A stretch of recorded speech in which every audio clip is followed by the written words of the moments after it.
tugiye kwigana ijambo ritubwira ngo akamaro n'amahirwe bizanwa no kumvira. Reka dusenge. Data wa twese uri mu ijuru ryera, turagushimye cyane soko y'ibyiza kuko wabanye natwe kandi waraturinze mu minsi isigaye inyuma yacu tugejeje muri uyu mwanya turi bazima. Izina ryawe ryera rihimbazwe. Tubabarira amafuti n'ibicumuro byacu, kandi ubwo tugize umugisha wo kubaho turinde Data mwiza kubaho turi ibinani mu maso yawe, ahubwo twishimira imigisha izanwa no kukumvira. Tubigusabye mu izina rya Yesu, amen. Mwese abo turi kumwe muri uyu mwanya, abafite impapuro barandika, abandi bishobokera mukoresha uburyo ubwo ari bwo bwose bwabakundira kugira ngo tubashe kubana muri uyu mwanya. Tugiye kuganirira hamwe ari amagambo twari tumaze kuvuga mu kanya atubwira amahirwe n'imigisha bizanwa no kumvirana ubushake.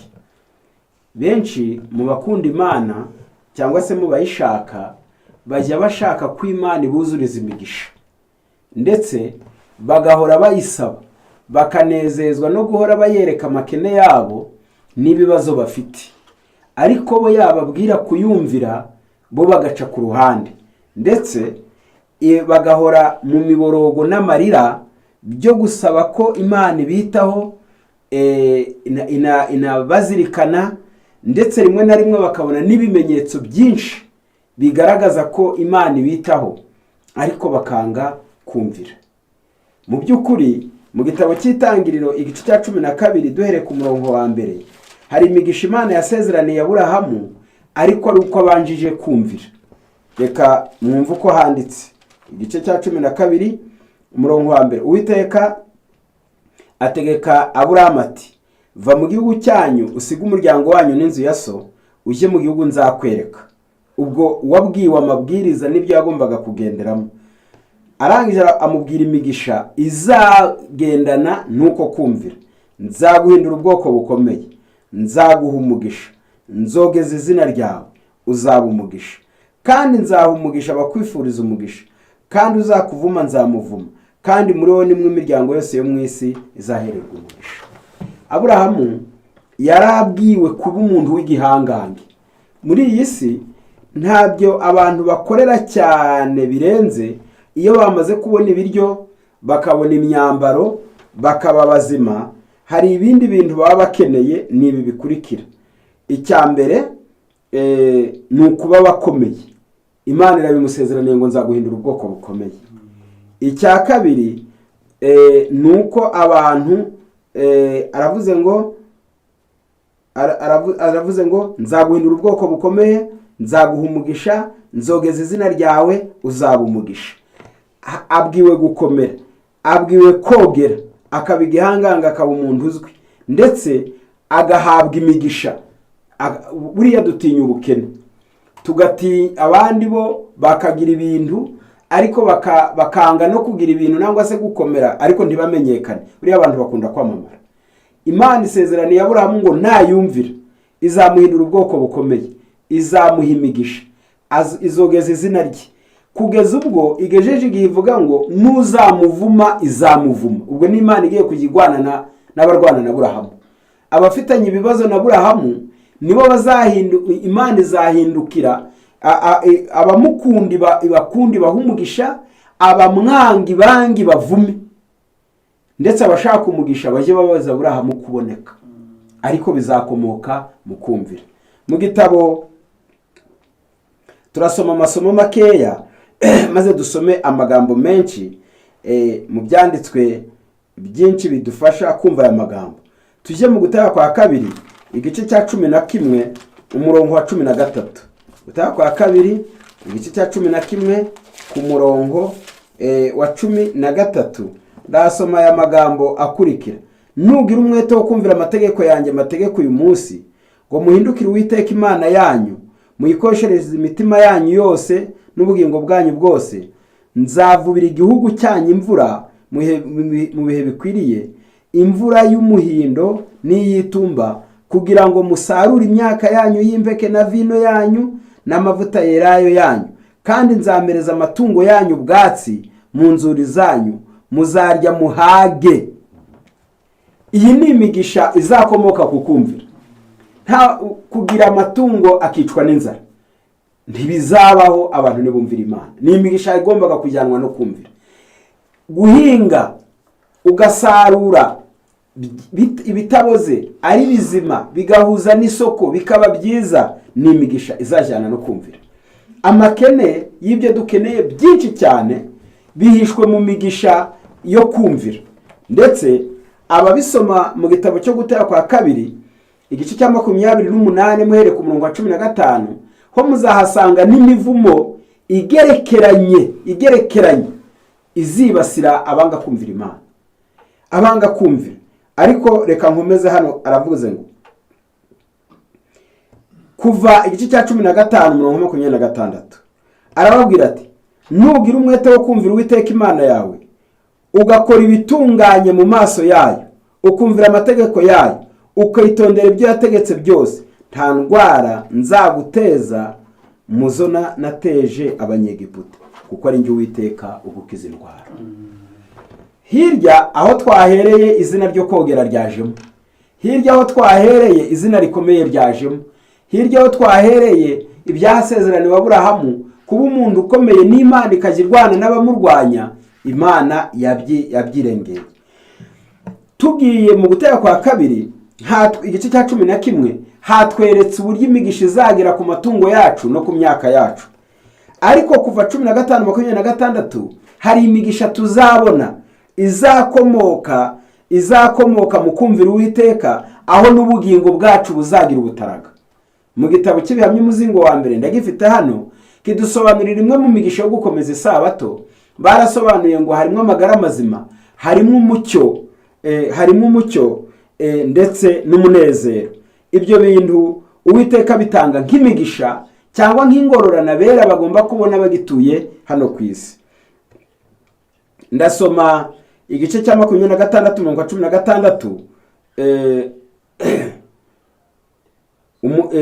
Gutera kwa kabiri haranditse ngo, uyu munsi Uwiteka Imana yawe igutegetse kumvira mu mategeko nayo mateka, nukuje ushyira umutima wawe wose n'ubugingo bwawe bwose kukuyitondera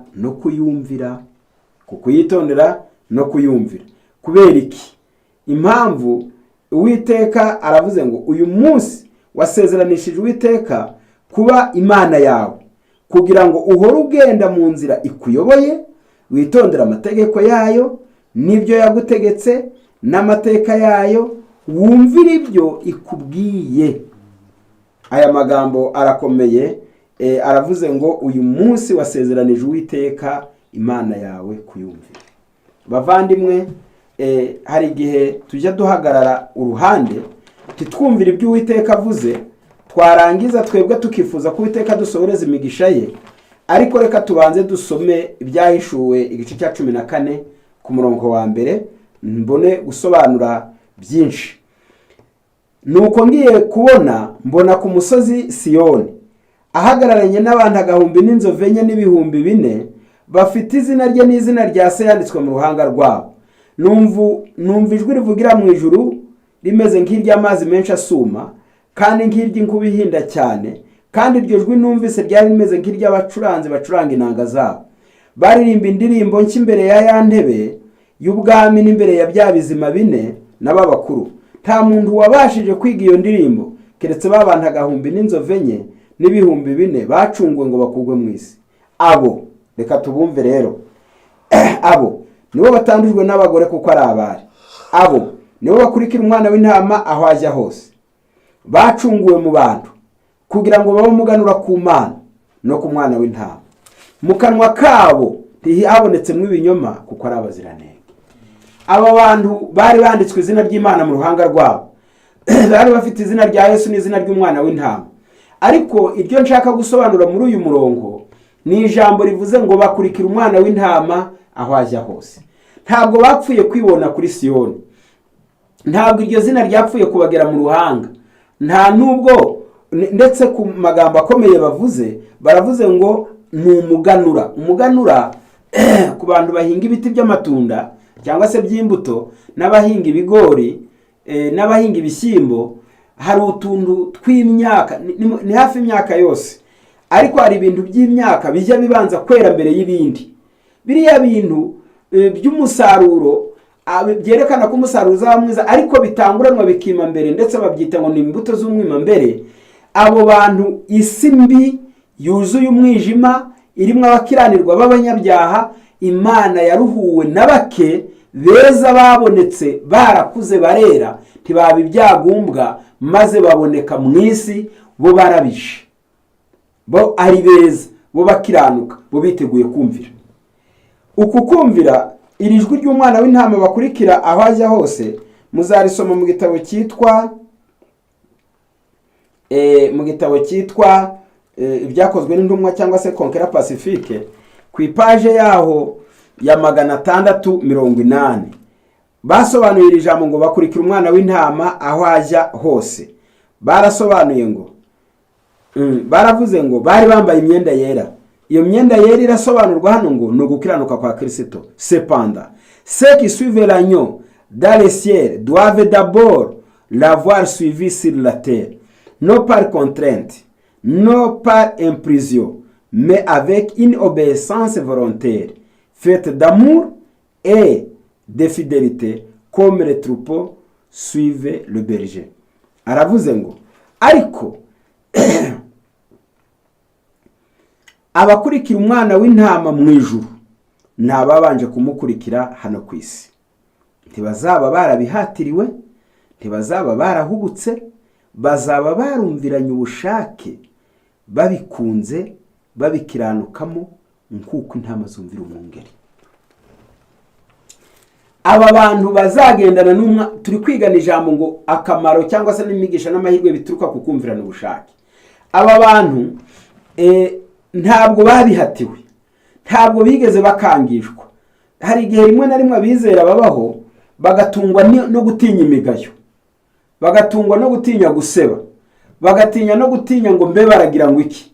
Abazashyirwaho ikimenyetso cy'Imana, aba bantu bazatambagirana na Yesu ku musozi Siyoni cyangwa mu bikari byo mu ijuru, ni abantu batigeze batinya igitsure kugira ngo babone bumvira Imana. Kabiri, ni abantu batahubutse, ni umubare babaze neza. Yesu yaravuze ngo nta muhinzi ufashe isuka ureba inyuma ukuri ubwami bw'Imana. Ndetse arongera aravuga ngo ujya kubaka inzu y'amatafari ndende, niba kujya mu urugendo ugomba kugenda mu isi ubanza warubarira, urwo kujya mu ijuru rwo ntirusaba imibare. Ufite urugendo rwambukiranya igihugu, ufite urugendo ruva mu karere cyangwa mu murenge cyangwa mu ntara ujya mu yindi. Ugiye kuva mu nzu y'ibyumba 2, ugiye kubaka inzu y'ibyumba 4. Ugiye kuva mu nzu ishakaje amatebura, urashaka kubaka inzu y'amabati. Urashaka kuva mu nzu ya sima ukajya muyo amakaro. Urashaka kuva mu nzu y'ibiti ukajya mu y'amatafari. Urashaka kuva mu nzu y'igisenge kimwe urashaka kujya mu yigeretse. Urashaka kuva ku korora ihene worora inka. Ibyo byose bisaba imibare. None kubera iki mu ijuru abantu batekereza ko nta mibare ikwiriye? Niba ibindi byose tubibarira neza, niyo mpamvu Yesu yavuze ngo nta muntu ubaka inzu y'amatafari ndende ngo abure kubara niba azayishobora, ngo ejo batazamuseka. Ndetse arabibirindura biganisha no ku bihugu no ku bami barwana. Aravuga ngo niba umuntu agiye igihugu kigiye kurwana n'ikindi, ngo kirabanza kigaperereza kikamenya ingabo icyo gihugu kindi gifite, kikamenya icyo n'ubushobozi gifite, nacyo kikitegura gikurikije uko bariya bameze, ngo yabona atabishoboye wagasaba imishyikirano. Niko ibyanditswe byera bivuga, niko muri Luka handitse ngo abami ngo abiyisi ngo nabanyabwenge ku byabo, bazi kubibara, bazi kubibara. Nta muntu wakwishora mu buhinzi atabanje kubara, niba atari mu mashyamba no mu mirimo irumbuka cyane, ukaba uri mu bitaka busharira burumba bumeze nk'aya mazi y'imara, ugomba kubara iyo uzavana ifumbire izatuma haryoha, maze imbuto zikavamo. None se uru rugendo rujya mu ijuru rwo kubera iki rutabarigwa? Kubera ko abantu bagomba gutekereza ko rugo rutereye aho rutyo gusa. Abazabana n'umwana w'intama ku musozi Siyoni bakiri ku isi ntawe wahatiriye kumvira Imana, ntabwo babikoze babihubukiye ngo babirebye abandi babikoze, ngo ahubwo byavuye ku cyo bise cyavuye ku bintu bise ngo nicyo bise ngo babyise ngo obéissance volontaire, ni ukumvira guturutse mu bushake. Nta kintu cyiza nko kumvira ariko biturutse mu bushake. Iyo wumviye ariko byaguturutsemo ubishaka, na bya bindi batubwiraga by'ibigeragezo n'izindi ntambara zose wahura nazo, ubu uvuga ngo iyi niyo nzira ifunganye nayinyuzemo ariko nzaho yusiriza. Twihute tugere hirya gatoya. Abantu tugarutse kuri Aburahamu tugasoma mu bihamya umuzingo wa mbere, handitsemo aya magambo akurikira. Aburahamu ntabwo kumvira kumuvugwaho gusa ari kuriya kukuntu yavuye iwabo akajya mu gihugu Uwiteka azamwereka, ahubwo hari no kujya gutamba Isaka. Hariho no kujya gutamba Isaka. Wibuke ko Isaka yari umwana w'isezerano. Wibuke ko nta wundi mwana yari afite yari kubyarana na Sara. Wibuke ko Isaka yari yaravuzweho imigisha myinshi n'amasezerano menshi, ariko ijwi riravuga ngo jya kuntambira umwana wawe. Imana ikavuga ibintu bisa no kumucuza ngo untambire umwana wawe w'ikinege ukunda Isaka. Ikabanza yasa niri kumukorogoshora ngo yumve ko mbese Aburahamu yumve ko icyo agiye gutamba ko kagihoza ku mutima. Ariko mu by'ukuri Abraham était déjà vieux lorsqu'il récit de Dieu l'ordre, ni page 555 n'ikigisho cya 90 mu Cyongereza. Ni page, ni gitabo cya 4 page 144 n'148 kugeza ku 148, ariko ntabwo nyasoma yose, ariko ndasoma mu makeya. Abraham était déjà vieux lorsqu'il récit de Dieu l'ordre bouleversant d'offrir une holocauste son fils Isaac. Aburahamu yari umusaza ubwo yahabwaga amabwiriza aturutse ku Mana yo gutamba igitambo, gutamba Isaka mu gitambo. L'ardeur de sa jeunesse avait disparu. Umuhati w'ubusore bwe wari warashize. Il avait dépassé l'âge où l'on supportait plus facilement la souffrance et l'on bravait l'on brave le danger. Aburahamu yari yarageze mu myaka ubuto ngo bujya bufasha umuntu kwihanganira imibabaro. Ngo none Aburahamu yari yararenze imyaka yo kwihanganira imibabaro, ndetse ngo uyu muntu akiri muto ajya ahangana n'akaga, akiga n'inzira y'uburyo yagasohokamo. Aburahamu yari ashaje ibyo atagishoboye kubyubahiriza. Dans la vigueur de la jeunesse, l'homme peut affronter l'âge avec la conscience de sa force et surmonter le découragement qui, lorsqu'il approchait du tombeau, le briserait. Iyo umuntu akiri muto agifite imbaraga za gisore, ashobora guhangana n'umuraba w'imibabaro. Abafite umutima uhana ufite imbaraga yashobora guhangana n'urucantege. Ariko iyo umuntu ashaje aba yegereye igituro, ndetse cyane amuhitana, ako kababaro kanamuhitana. Mais dans sa providence, Dieu réservait au patriarche les preuves les plus dures au moment même où les années passaient lourdement sur ses épaules, alors qu'il soupirait après le calme et le repos. Aravuze ngo Imana yari yarateganirije uyu mukurambere ikigeragezo gikomeye cyane, ndetse azahura nacyo kiremerereye intugu ze, ubwo azaba akeneye ituza no kuruhuka.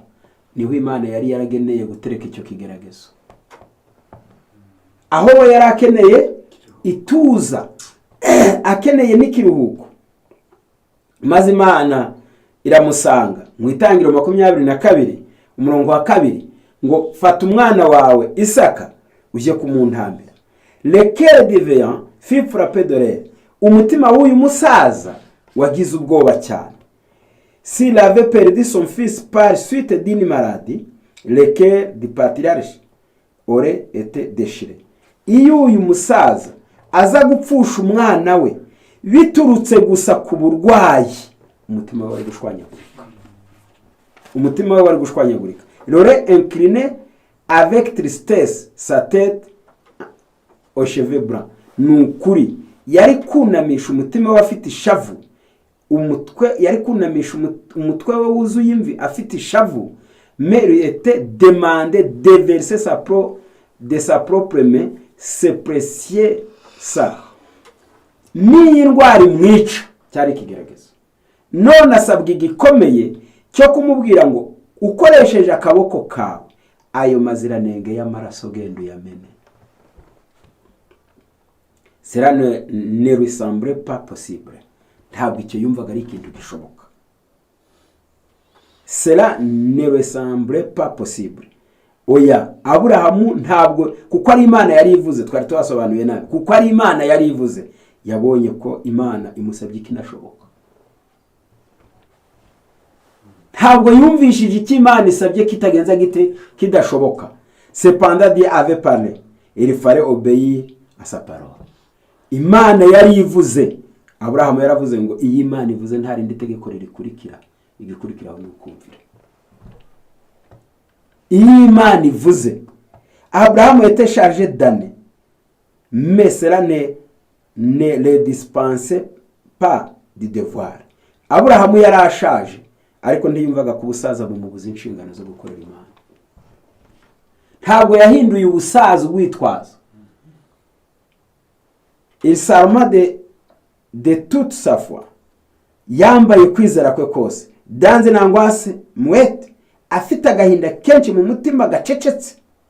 Agahinda kikiragi kadaseruka katagaragara. Prépare la main, c'est bon garçon, jouissant de la santé de la jeunesse, est parti pour se conformer à la parole de Dieu. Afata uwo musore wari wishimiye ubuzima bwa gisore, aramujyana ngo aje kumvira Imana. Le vieux patriarche était un homme d'eau. Les passions et les inclinations étaient semblées au nôtre. Uyu musaza w'umukurambere, irari rye, ibyiyumviro bye byari bikozwe nk'ibyacu. Ntugatekereze ngo Aburahamu yari igisimba, yari inyamaswa ntiyumvaga.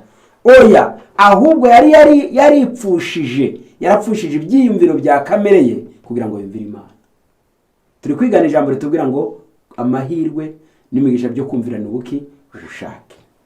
Il aimait son fils, qui était son bateau de veilleuse, et l'objet de la promesse du Seigneur. Yakundaga umwana we, yari izi ko ari inkoni yo mu busaza bwe, kandi yari azi ko ari we shingiro ry'amasezerano. Ibi byose Aburahamu yari abizi. Mais Abraham ne se demanda pas comment les promesses de Dieu pouvaient s'accomplir si Isaac était mis à mort. Ariko Aburahamu ntiyigeze yibaza aya masezerano Imana yavuze azuzura te niba Isaka apfuye. Reke irse ne discuta pas l'ordre divin. Umutima we wakomeretse, ariko yanga kujya impaka n'ibyo Imana yavuze n'amabwiriza y'ijuru. Mais il suivit à la lettre jusqu'au moment où le couteau levé pour égorger son fils, il entendit ces paroles. Yumviye amabwiriza y'Imana, arayumvira kugeza ku munota wa nyuma, kugeza ubwo afata igisu, kugeza ubwo agiterura akajya kugifata. Imana iramufata, ifata ukuboko, yohereza marayika afata ukuboko. N'avance pas ta main pour l'enfant. Nturamburire ikiganza cyawe kuri uwo mwana. Je sais maintenant que tu crains Dieu. Ku ubumenye neza rwose ko wubaha Imana. Menye neza ko wubaha Imana. Kandi ntiwanyimye n'umwana wawe, ari ufite kandi ari ikinege. Icyo Imana yashaka kuri Aburahamu yari agitanze. Nta kimana yari isigaje cyo kwishyuza Aburahamu. Wari usigaye kwishyuza Imana na Aburahamu. Bwira Imana ngo nyuzurize amasezerano. Kugira ngo agere, nawe ntiyishyuzwaga. Nawe twe turimo amadeni. amasezerano y'Imana turayishyuza, ariko urayishyuza waremeye amabwiriza, waremeye kumvira, waremeye kubyitaho. Reka nsimbukire ngo hirya gatoya. Naravuze ngo hakurya gato ndasoma amagambo makeya cyane ari hano. Le Seigneur exige une obéissance implicite à sa loi, mais les hommes sont endormis ou paralysés par la séduction de Satan. Imana itanga amabwiriza yo kumvira amategeko yayo, ariko abantu barasinziriye, basa n'abamugajwe n'ibishuko bya Satani. Barasinziriye kandi ibishuko bya Satani byarabamugaje. Aravuze ngo hepfo gatoya, ubirinduye gato ku ipaji ya 560, en face du devoir, nous devons en face du devoir, ne devons pas hésiter un seul instant. Imbere y'inshingano Uwiteka dusabye, tukwiriye kugira ingingimira n'akangano rwara. Ne pas obéir immédiatement conduit au doute. Iyo banze kumvira Imana rugikubita amabwiriza y'Imana gisohoka, icyo bizakubyarira no gushidikanya. Alors l'incrédulité fait son chemin. Igikurikiraho cya kabiri nuko kutizera kurema inzira mu mutima wawe. Icya gatatu, le jugement est faussé. Imyanzuro yawe n'imigambi yawe bikayoba. L'intelligence est obscurcie, maze ubwenge bugacura umwijima. Ngizi ingaruka n'ibyago bigera ku bantu kubwo kwanga kumvira ako kanya. Ibi nibyo byago byageze kuri Sawuli. Sawuli yabwiwe kujya kurimbura Abameleki. Sawuli ageze yanga kumvira, maze ahubwo azayirata, azanye ibitambo bikomotse mu by'Uwiteka yamubwiye kurimbura. Azanye ibyo bitambo, maze babaje bati, none wagenje uko Uwiteka yagutegetse? Ngo yego rwose. Wagenje uko Uwiteka yategetse? Uko gutama kw'intama numva nizo nka numva. Ibyo n'abantu bampase mu gitabo cy'Abakurambere n'Abahanuzi ratubwira ngo yari yabizaniye kugira ngo abitamba adakora ku matungo ye. Icyo nshaka kuvuga hano ni iki: Samweli yamubwiye amagambo ari mu gice cya 15 uhereye ku murongo wa 21. Hari aya magambo akurikira, reka tuyasome kugira ngo umuntu turi kumwe muri uyu mwanya ayumve nawe. Samweli igice ya mbere igice cya 15, reka mpasome aya magambo arakomeye. Haranditse ngo Sawuli abwira Samweli ati, ariko kumvira numviye Uwiteka, nagiye muri iyo nzira yanyoherejemo, nzana Agagi umwami w'Abameleki, n'Abameleki ndabarimbura, ariko abantu nibo benzeho intama n'inka ziruta izindi ubwiza, muzarimburwaga kugira ngo babitambire Uwiteka Imana yawe igirugari. Samweli aramubaza ati, mbese Uwiteka yishimira ibitambo byoswa n'ibindi bitambo kuruta uko yakwishimira umwumvi? Erega kumvira kuruta ibitambo, kandi kwitonda kuruta ibinure by'amasekurume y'intama. Kuko ubugome busa n'icyaha cy'uburozi, kandi mudakugwa ku ijambo asa n'uramye ibishushanyo na terafimu. Ubwo wanze ijambo ry'Uwiteka, nawe yanze kuba ku ngoma. Kudakugwa ku ijambo, ibintu uhagazeho ukumva utabireka, ibi byakoze kuri Sawuli. Igikorwa yatekereje ko ari gitoya, agatekereza ko kitamukoraho, cyari mu nshingano z'Uwiteka, kimubwira ngo kutumvira wumvira Uwiteka kuko Uwiteka yategetse izuba uko yaribwiye kuva icyo gihe akirishyira mu bicu. N'uyu munsi niko reka ibigenza. Aravuze ngo ijambo rikomeye cyane ngo aravuze ngo beaucoup sont obstacles pour ceux qui désirent obéir au commandement de Dieu. Benshi ni ibisitaza ku bashaka kumvira Imana, kumvira amategeko y'Imana. Bakoresha iki? Dore ukunda abantu bamwe bajya bagusha abandi batabizi. Icyambere, des influences puissantes et subtiles retiennent dans le monde. Aravuze ngo ibyitegererezo bifite imbaraga ariko bibi bijya bifatira abantu mu isi. Mais la force d'en haut peut briser ses chaînes. Ariko nedusaba Imana izacagagura iyo minyururu. Le Seigneur ôtera tout obstacle le chemin de ses fidèles. Abashaka gukiranukira Imana bose iminyururu ibabereye intaza niba bisaba Imana izayicagagura.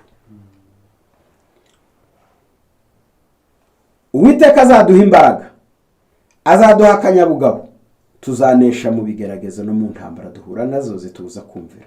S'il désire vraiment, niba koko tubishaka. Bana b'Imana, turi kumwe muri uyu mwanya, igihe tuganira aya magambo yo kumvirana ubushake, ikibazo kiremereye abantu benshi bafite kimeze nk'icya Sawuli. Barashaka Sawuli yashakaga ko batamba ibitambo byo gushima Imana kandi yanyuranije n'amabwiriza yayo. Muri kino gitabo cyitwa Abakurambere n'Abahanuzi, naho ndasomamwo make cyane. Basobanuye kuri ariya magambo aho Sawuli yatekerezaga ko ibitambo biri bunyura Imana kuruta kumvira. Numva uko basobanuye mu Bakurambere n'Abahanuzi ku ipaji ya 620. Sans repentir, sans foi, sans soumission, les offrandes étaient inutiles. Haranditse ngo nta kwihana, nta kwizera, nta kumvira, amaturo ntacyamaze. Ndasubiramo, nta kwihana, nta kwizera, nta kumvira, amaturo watura yose ntacyamaze. Abantu benshi bashaka kuzana amaturo, abandi bagashaka gukora ibikorwa bindi batekereza ko byanezeza Imana, ariko mu by'ukuri icyambere Imana ishaka ni umutima uyumvira, ibindi byose bikaza bikurikiyeho. Hepfo gatoya ku ipaji ya 621, celui qui ne tient pas compte des défenses et des avertissements de la parole ou de l'esprit de Dieu fait un pas perile. Aravuze ngo umuntu wese utita celui qui ne tient pas compte des défenses et des avertissements de la parole de Dieu, umuntu wese utagira icyo yitaho, ntiyite ku miburo y'ijambo ry'Imana, ntiyite ku by'ijambo ry'Imana ribuzanye, ntarirengere, ntakora ibishoboka byose ngo ikijambo ry'Imana ribuzanije nawe akireke, uwo muntu abateye intambwe ijya mu kaga. Son ombre sec comme Saul se laisse surmonter par la tentation jusqu'au point où, dans les aveuglements, il ne discerne plus le vrai caractère du péché. Hari abantu kandi ni benshi bameze nka Sawuli, bajya bemera ibishuko bya Satani bikabibasira, bikaburira kugeza ubwo bibanesha, kugeza ubwo mu bupfu bwabo, mu buhumyi bwabo batongera kubona akaga gatejwe n'icyaha. Ariko akaga gateje ibyaha, akaga ubu mu mfubyi dufite, mu mfungwa dufite, mu bapfakara igihe kitageze, mu bakenyuka igihe kitageze, mu ntambara zihoraho imirima myiza igahinduka ubutayu, abandi bagakena, imitungo myinshi ikibwa indi igasahurwa. Ibyo byose ni icyaha. Nta muntu n'umwe wabura ingaruka abona yatejwe n'icyaha, haba kuri we no mu muryango we no mu gihugu cye, ntawubaho. Ariko iyo umuntu amaze gutega ubuhumyi n'icyaha, ajya ageraho agahinduka impumyi, ndetse n'akaga k'icyaha ntiyongere kukamenya. Foi au pied, l'esprit de grâce n'entende plus sa voix. Iyo abantu bamaze kwirengagiza umwuka uhendahenda w'ubuntu bw'Imana, tibajya bongera gutega amatwi ijwi ry'Imana. Ils sont abandonnés aux séductions qu'ils ont choisies. Uwiteka ajya afata icyemezo akabarekera mu bishuko bahisemo. Ajya afata icyemezo akabarekera mu bishuko banyuzemo. Mu by'ukuri kugira ngo twihute dusoma amagambo makeya ari mu gitabo cyitwa Kubana n'Imana buri munsi ku ipaje yaho ya 250. Adamu na Eva bahangaye gucumura amategeko y'Imana, kandi ingaruka ziteye ubwoba zatewe n'icyaha cyabo zakagombye kutubera umuburo, tukirinda gukurikiza urugero rwabo rubi rwo kutumvira. Kwezwa nyakuri ntikwabaho kutanyuriye mu kumvira k'ukuri. Abakunda Imana n'umutima wabo wose bazakunda amategeko yayo yose. Umutima wejejwe ntunyuranya n'amahame yo mu mategeko y'Imana, kuko arera, arakiranuka kandi ni meza. Hepfo gatoya, nta muntu ukunda Imana by'ukuri kandi uyitinya wakomeza kwica amategeko yayo nubwo ryaba ari mu kantu gato. Ndasubiramo, nta muntu ukunda Imana by'ukuri kandi utinya nta muntu ukunda Imana by'ukuri kandi uyitinya wakomeza kwica amategeko yayo nubwo byaba ari mu kantu gato. Iyo umuntu acumuye amategeko acibwaho iteka ry'amategeko, maze rikamuhindukira ububata. Umwanya yaba arimo uko waba umeze kose, ibyo bituma adatsindishirizwa, ari byo bisobanuye guhabwa imbabazi. Ni paje ya 250. Nta muntu n'umwe ureka kumvira utsindishirizwa. Nta muntu Imana yaha umugisha ngo atsindishirizwa zabo n'ubugingo kandi yarirengagije kumvira. Hepfo gatoya, nimureke kwizera kuzima kube nk'imirunga y'izahabu igaragarira mu byo mukora, kabone nubwo zaba ari inshingano zoroheje hanyuma y'izindi. Ubwo nibwo umurimo dukora buri munsi uzatuma habaho igikuriro cya Gikristo. Hazabaho guhanga Yesu amaso ubudatuza. Kumukunda bizaha umuntu imbaraga mu kintu cyose agiye gukora. Uko niko binyuriye mu gukoresha neza itaranto zacu tubasha kwizirika ku isi ihoraho dukoresheje umunyururu w'izahabu. Hari isi ihoraho, ariko tugomba kugira ikiziriko kituzirikishijeho. Bigomba gukomoka ku kumvira. Uko niko kwezwa nyakuri. Kumvira nibyo byitwa kwezwa. Iyo abantu bari kubwirwa amagambo ngo mureke ngo bazerezwa mu murimo, hehe se? Ni hehe bajya bagera bakajya gukaraba ibyaha? Mu gitabo cy'Ibihamya, umuzingo wa mbere, ariko hano simparetse ndahagaruka kuko turi kugenda dusatira gusoza, ariko ndagira ngo nsoma aya magambo. Le sang de Christ est efficace, page ya 556. Le sang de Christ est efficace, mais doit être utilisé continuellement. Amaraso ya Yesu ni meza, ariko akiza abahora bayakoresha. Ntabwo amaraso ya Yesu ari meza kuba yakoresha rimwe bagaparika. Akiza abahora bayakoresha. Le Seigneur désire non seulement que ses serviteurs emploient pour sa gloire les biens qu'il leur a confiés, mais qu'il se consacre et même à son service. Ntabwo Imana ishaka yuko tuyubahisha ubutunzi dufite gusa ngo nirangiza twebwe tubure mu murimo wayo. Mu Migani mu gice cya 3 handitseho ijambo ryiza rikomeye, aho Uwiteka avugana natwe nk'uvugana n'abana bato. Avuga aya magambo ari mu Migani, reka nyasome muyumve. Nsomye mu gice cya 3 murongo wa mbere: mwana wanjye ntukibagirwe ibyigisho byanjye, ahubwo umutima wawe ukomeza amategeko yanjye. Aya magambo Uwiteka aravuga amagambo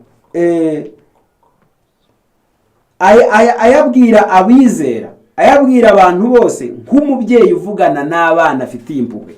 Kugira ngo mwana wanjye ntubagirwe ibyigisho byanjye, ahubwo umutima wawe ukomeza amategeko yanjye. Kubera iki? Kuko bizakungura imyaka myinshi y'ubugingo bwawe, ukazarama ndetse ukagira n'amahoro. Iyo dukomeje gusoma hano muri kino gitabo cy'Imigani, ndetse usomye no mu gice cya 4, yaravuze ngo, ndasomaho amagambo makeya mu gice cya 3 nanone umurongo wa 21. Nsubire hariya nasomaga: mwana wanjye komeza ubwenge nyakuri no kwitonda, ntibive imbere y'amaso yawe, bizarimbisha ubugingo bwawe kandi bizabera ijisho ryawe umurimbo. Buriya Madamuti niwe wanditse aravuga ngo mu bihamya umuzingo wa 3 arandika avuga amagambo nakunze cyane ngo mbega umuryango mwiza utatswe n'abana b'imico myiza. Abana bafite imico myiza ni umutako mwiza mu muryango. None iri jambo yavuze ngo nitwumvira ijambo ry'Imana tukarigenderamo tukaryumvira, bizaramisha ubugingo bwawe kandi bizabera ijisho ryawe umurimbo. Ijisho ryacu rizaba ririmbye, rizamenya guhitamo. Reka ngaruke hano aho nasomaga. Ngaruke hano mukumvira Imana buri munsi hamwe twasomaga page ya 250 twari turi kugira ngo dusoze ari amagambo yo hepfo. Kumukunda bizaha umuntu imbaraga mu kintu cyose agiye gukora. Uko niko binyuriye mu gukoresha neza itaranto zacu tubasha kwizirika kwisi horaho dukoresheje umunyururu w'izahabu. Uko niko kwezwa nyakuri. Kuko kwezwa nugusohoza inshingano za buri munsi unezerewe kandi ukumvira ubushake bw'Imana mu buryo butunganye.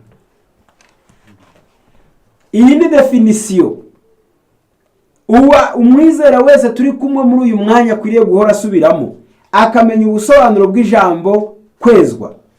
Kuko kwezwa ni ugusohoza inshingano za buri munsi unezerewe kandi ukumvira ubushake bw'Imana mu buryo butunganye. Ibyo nibyo byitwa kweza.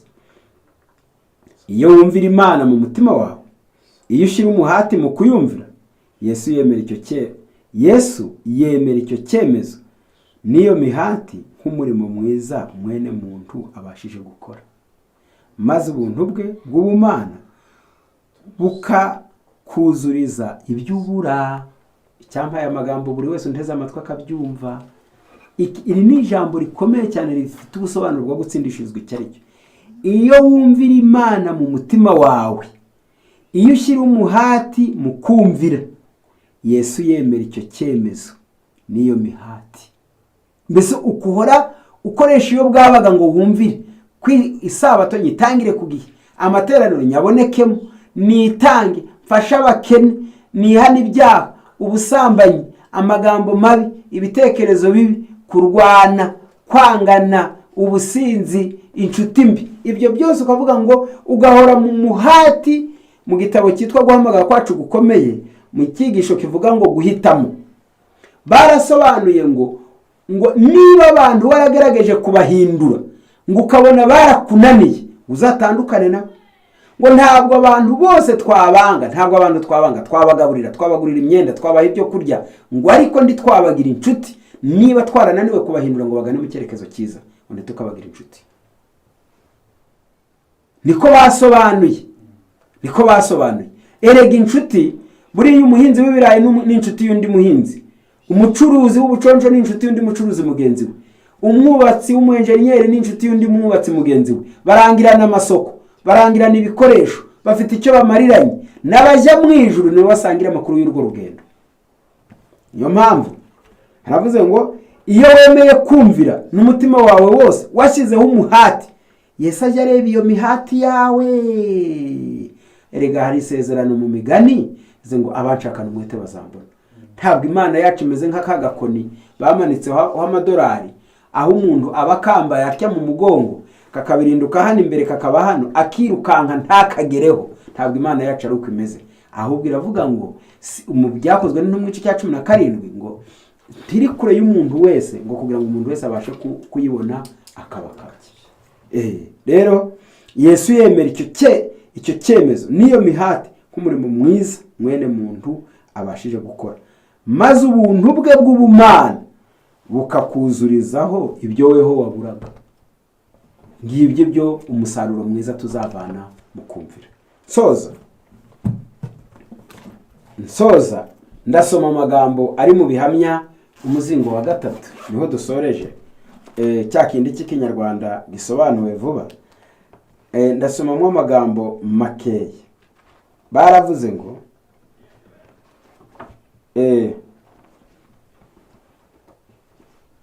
turasomamo amapaje makeya ni nk'amapaje 3 ariko magufi. Hazabaho abagabo n'abagore basuzugura gucyahwa, kandi amarangamutima yabo agahagurukira kurwanya gucyaha. Burya kubwirwa amakosa yacu ntawe bishimisha. Hafi ya buri gihe haba hari ikosa rikeneye gucyaha. Hafi ya buri gihe haba hari ikosa ryakozwe kandi rigomba gucyaha. Hazabaho abantu bamwe birengagiza ko umwuka w'Uwiteka aba yatewe agahinda ndetse aba yakerenshejwe. Abantu nk'abo bazagirira impuhwe abakwiriye gucyaha, bitewe n'uko amarangamutima yabo bwite aba yakomerekejwe. Izi mpuhwe zidaturutse ku kwera zituma abambari b'uwacyashywe baba abafatanyacyaha n'uwacyashywe. Ku bantu 9 ku 10, iyo uwacyashywe aza kuba yarumvishe ibibi bye, aba yarafashijwe kubibona uko biri, kandi kubw'ibyo aba yarikosoye. Nyamara bakazitereyemo kandi batejejwe, bakusanya ibinyoma byerekeye impamvu zikoresha uwacyashywe ndetse n'imiterere y'umugayo watanzwe, bityo kubwo kwifatanya n'uwacyashywe bikamutera kumva ko yahohotewe rwose, maze nawe amarangamutima ye agahagurukira kwigomeka ku wakoze inshingano ye yo gucyaha. Abantu basohoza inshingano zabo zidashimishije bakiranutse kubwo kuzirikana iby'Imana basaba, bazahabwa umugisha wayo. Nubwo wanyura mu nzitane ariko ukumvira iby'Imana igusaba, ni ukuri Imana izaguhingura. Reka dusome indi paje imwe ngufi, 384. Kumvira no kugandukira iby'Imana isaba nibyo byangombwa byatanzwe n'intumwa yahumekewe n'umwuka w'Imana ko ari byo biduhesha guhinduka abana b'Imana. Ndasubiramo, kumvira no kugandukira iby'Imana isaba nibyo byangombwa. Abantu buriya gufata urugendo ukagenda jugujugu no ku kibuga cy'indege, bati rero urajya hati ndashaka kujya gufata indege. Urafata indege gute? Tinje kuyurira nta byangombwa, ntabwo bishoboka. Ntabwo wakwambuka igihugu muce kuri bariyeri, ntiwagira ute. No muri iyi si biragoye, hari abiyemfiritira bagatoroka bakagera iyo bajya, bagiye batorotse bagize bate.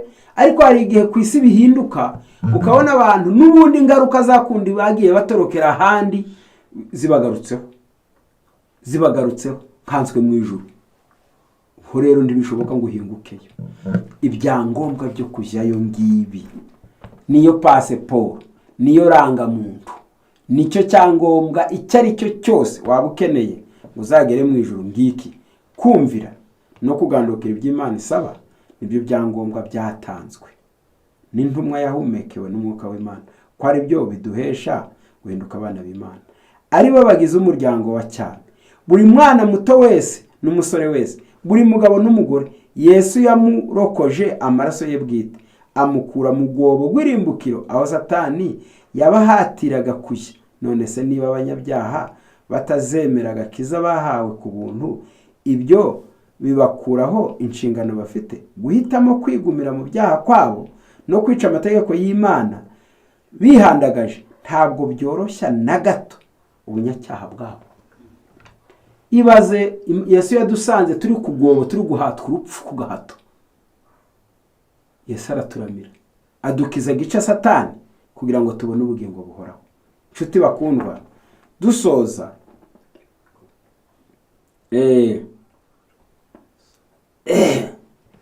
dusoza ku ipaje ya 499 haranditse ngo umwanzi azafata ikintu cyose ashobora gukoresha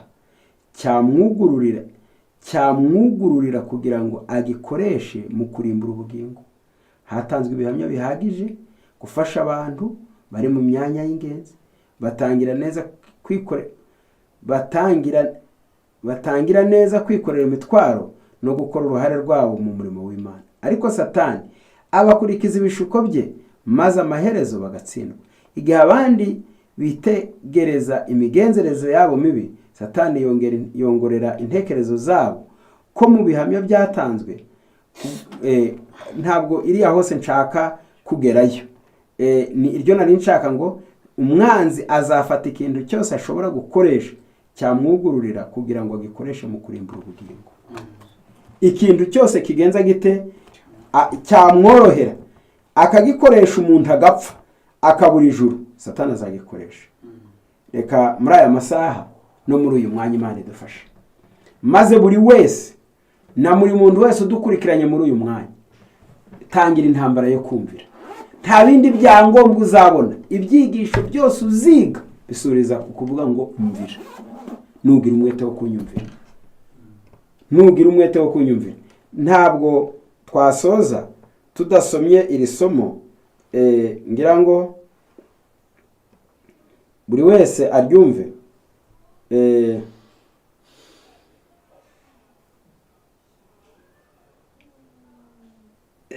Dusoma aya magambo maze dusoze. Mu gitabo cya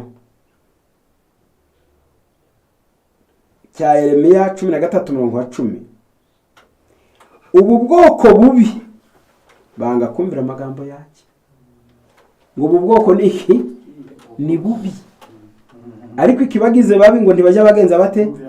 Ntibajya bumvira amagambo y'Uwiteka, bakayobya imitima yabo inangiye, bikurikirira izindi mana bakazikorera kandi bakazisenga.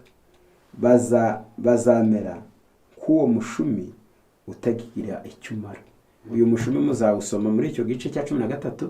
Yeremiya yabwiwe kujya kuwushyira mu isumo, agiye kuwuzana asanga warangiritse, waraboze, warashize. Ngo niko n'abantu batumvira bazamera nk'uwo mushumi.